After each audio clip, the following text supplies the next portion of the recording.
네, 3월 14일 월요일입니다. 오늘은 저의 자가격리 다섯째 날이 되기도 합니다. 오늘은 레위기 10장 1절부터 20절까지의 말씀을 함께 같이 살펴보겠습니다.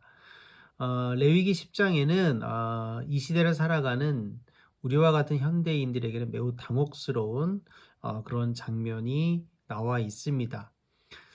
이제 바야흐로 이스라엘이 하나님께서 제정해 주신 그 방법대로 처음으로 이제 제사를 드리게 되는데, 그만 아론의 아들 나답과 아비후가 하나님의 진노를 받아서 제사를 드리는 그 자리에서 즉사하고 말게 되지요. 레위기는 나답과 아비후가 향로에 담은 불이 금지된 불을 사용했기 때문에 그런 일이 일어났다라고 이야기하고 있습니다.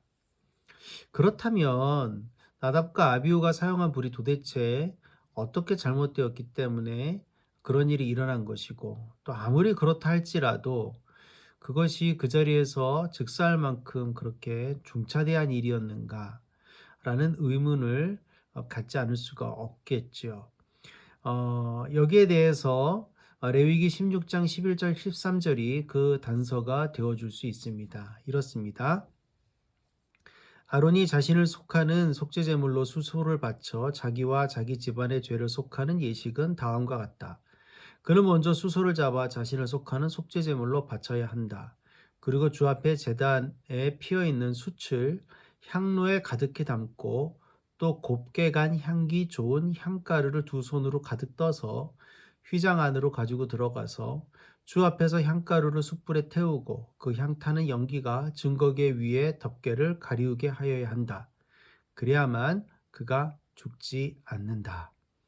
네, 이 레위기 16장 장면은 첫 속죄일에 드렸던 제사 장면입니다. 향로는 오직 아론만 다룰 수 있고요. 또 그 향로 안에는 제단의 숯을 사용한 향가루만 사용할 수 있도록 있어야 한다라고 되어 있습니다. 그렇지 않으면 죽는다라고까지는 단서까지 달려 있습니다. 이 말씀으로 유추해 보면 아론이 아닌 나답과 아비후가 향로를 다루었다는 것, 그리고 그 향로 안에 제단의 숯이 아닌 다른 불로 만든 향가루를 사용했다는 것이 바로 문제가 되는 것이죠. 그렇다면 하나님께서는 왜 지정하지 않는 사람 나답과 아비후가 금지된 불을 사용한 것에 대해서 이토록 크게 진노하셨을까? 이와 같은 또 비슷한 사건이 또 있었습니다. 다윗 시대에 있었던 일이죠. 다윗이 오랫동안 외지에 있었던 언약궤를 이제 예루살렘으로 들여오는데 수레에 그 언약궤를 실어서 들여오고 있었습니다. 그런데 수레가 흔들리자 그 언약궤가 수레에서 떨어질까 봐 이것을 호위하던 웃사가 그 언약궤를 붙잡았는데, 하나님께서 그 자리에서 웃사를 이렇게 즉사시켜 버리시죠. 어 이 두 사건은 모두 하나님의 성소와 관련되어 있습니다. 언약궤는 하나님의 성소 중에서도 지성소 한가운데 있는 것이고, 또 이렇게 지금 제사장들이 하나님께 향로를 피우는 것도 바로 제사를 드리고 그 안에 들어가서 성소 안에서 그렇게 하는 것이죠. 하나님은 화려하고 또 비싼 그런 성소와 또 제사를 원하지는 않으셨습니다. 그렇지만 사람들이 하나님의 임재와 위엄을 가볍게 여기는 것도 허용하지는 않으셨습니다. 이것은 율법을 준수하느냐 마느냐의 차원을 넘어서는 훨씬 더 본질적인 문제라고 할 수 있겠지요. 그래서 첫 제사를 기뻐 받으시며 하늘에서 내려서 제물을 태우셨던 그 불로 이번에는 금지된 불을 사용한 나답과 아비후를 태우셨던 것이죠. 백성들은 하나님께서 이 동일한 불로 극단적으로 상반된 일을 행하시는 것을 목도하면서 무슨 생각을 했을까요? 처음엔 굉장히 공포스러웠겠지만 그것은 단순한 공포가 아닌 두려움과 경외감이 되었을 것입니다.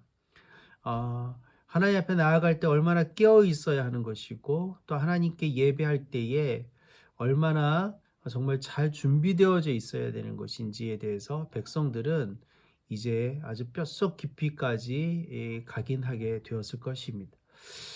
그러나 하나님은 또한 한없이 자비하신 분이시기도 합니다.